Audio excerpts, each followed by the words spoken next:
I think it's working. Hi. I am Caitlin. I'm going to be doing my poetry presentation on the poem Elena by Pat Mora. Let me do my screen share really quick and I will get started. Okay, so my poem is on Elena by Pat Mora. Work.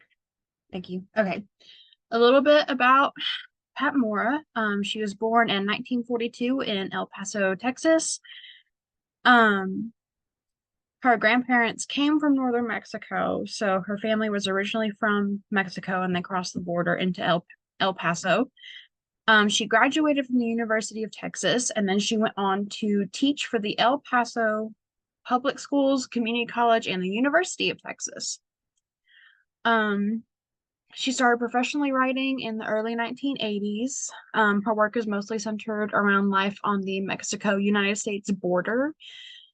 Um, she received honorary doctorates from North Carolina State University and SUNY Buffalo. She was rewarded American Library Association honorary membership, and she also founded National Children's Day and Book Day. Um, Looking at what I also have wrote down. She uses code switching in her writing, which is switching from one language to another. In her poem, Elena, she uses this and writes about her life on the border, focusing on things of cultural identity and the importance of embracing your heritage. The poem was published in 1984 as a part of her first poetry collection, Chance. And I will go more into that in just a second, but first, I am going to pull up the poem and read it for you guys. Okay. And I know there's some Spanish in this, so I apologize if it's not pronunciated correctly. It's been a while since I have had a Spanish class. Elena, my Spanish isn't good enough. I remember how I'd smile listening to my little ones, understanding every word they say, their jokes, their songs, their plots. Vamos a pedirle dulces a mama, vamos. But that was in Mexico. Now my children go to American high schools. They speak English. At night, they sit around the kitchen table, laugh with one another. I stand at the stove and feel dumb, alone. I bought a book to learn English. My husband frowned, drank more beer. My oldest said, Mama, he doesn't want you to be smarter than he is. I'm 40, embarrassed at mispronouncing words, embarrassed at the laughter of my children, the grocery, the mailman. Sometimes I take my English book and lock myself in the bathroom, say the thick words softly, for if I stop trying, I will be deaf when my children need my help. All right. So as I said before, this poem was published in her first poetry collection, Chance, in 1984. This collection in particular explores the experiences of, I'm probably going to say this wrong, and I am so sorry. Um, Chicanos and Chicanas, Americans of Mexican descent. In that collection and throughout her work, Mora is interested in the lives of individuals who must negotiate multiple cultures and languages. This collection marked an important period in Mora's career as she was establishing herself as a prominent voice in Chicana literature during the 1980s. The poem itself is about a mother struggling to reconnect with her children due to language boundaries. She has written it in free verse and as a narrative. There is no rhyme or meter pattern. Having this poem written in free verse allows Moore to write it from the point of view of the mother, of the mother, a lot easier.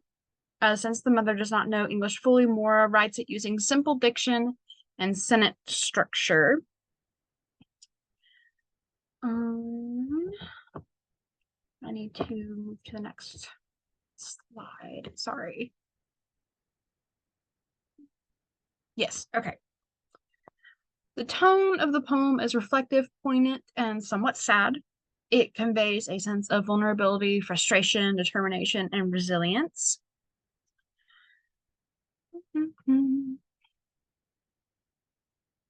Sorry, I'm just reading, making sure I'm staying on point. The style of the poem is conversational and intimate, like she is writing in a diary. Since the poem consists of words spoken by an immigrant woman with limited English skills, it logically employs simple diction and sentence structure. The poem contains many simple declarative sentences limited one line or less, such as "My Spanish isn't enough" in line 1, "I bought a book to learn English" in line 12, and only 3 sentences span more than 2 lines. The themes that are explored in this poem is language, communication, identity, cultural transitions, family dynamics, self-worth, and empowerment.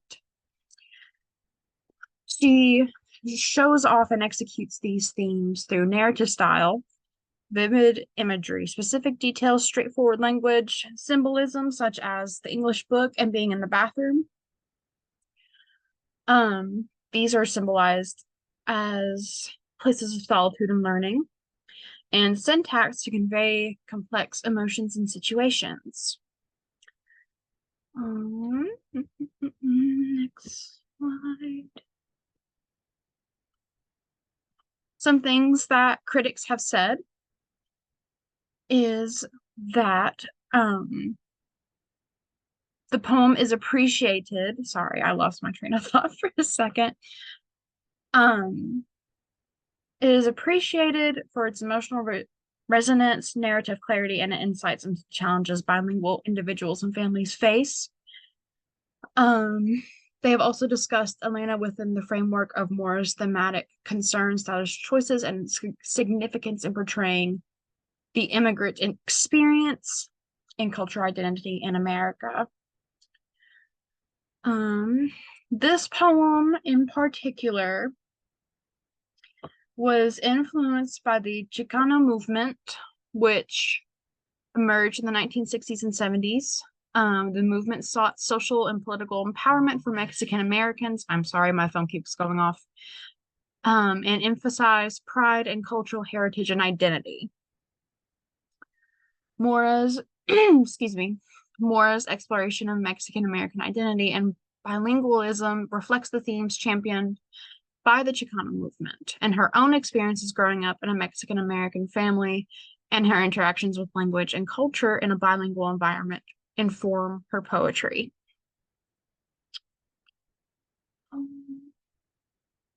She likely draws from personal and familial experiences for this poem in particular, and uses it to reflect the struggles and triumphs of bilingual individuals navigating different cultural contexts.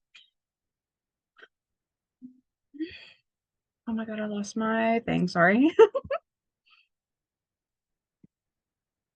As far as my actual presentation itself, for a little visual guide, that is over. Pat Mora's poem, Elena, that was published in 1984, stands as a poignant exploration of cultural identity and the challenges faced by bilingual individuals, particularly those living on the Mexico-United States border.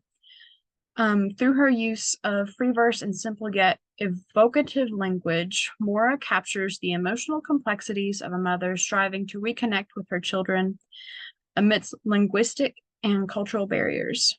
The poem's reflective and intimate tone underscores themes of language communication, identity, family dynamics, and the pursuit of self-worth and empowerment.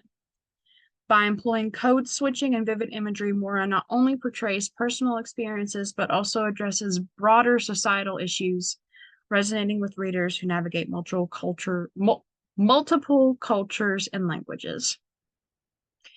Through the thematic depth, stylistic choices, and cultural resonance of Elena, Mora invites readers to contemplate the importance of embracing one's heritage while navigating the complexities of language and identity in a multicultural society. By addressing these universal themes with personal authenticity, sorry, I struggle with that one, and narrative clarity, Mora continues to enrich the literary landscape with her insightful portrayals of Mexican American life. For me personally, I really like this poem.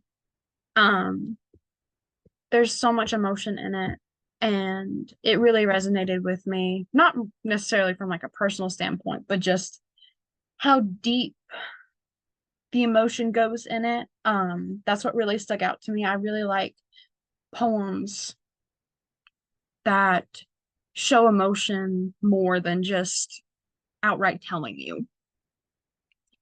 Like you can feel how desperate and how she is to reconnect with her children and how embarrassed she is to not understand what her kids are saying anymore because of where they are at now. And that's really no one's fault. Um, but it's so sad just to see how hard she is trying to understand what her children are saying so that she can still seem meaningful in their lives. Um, oh, sorry, I don't know if my screen changed for you guys. My laptop is dying. Um, but yeah, it's just the absolute desperation that she has um for trying to reconnect with her children and just wanting to better herself for them, for their sake. It's a very powerful poem for me, and it's probably my favorite one from that collection that we have. Can't really think of anything else, so I guess I will sign off on that. Thank you so much for listening.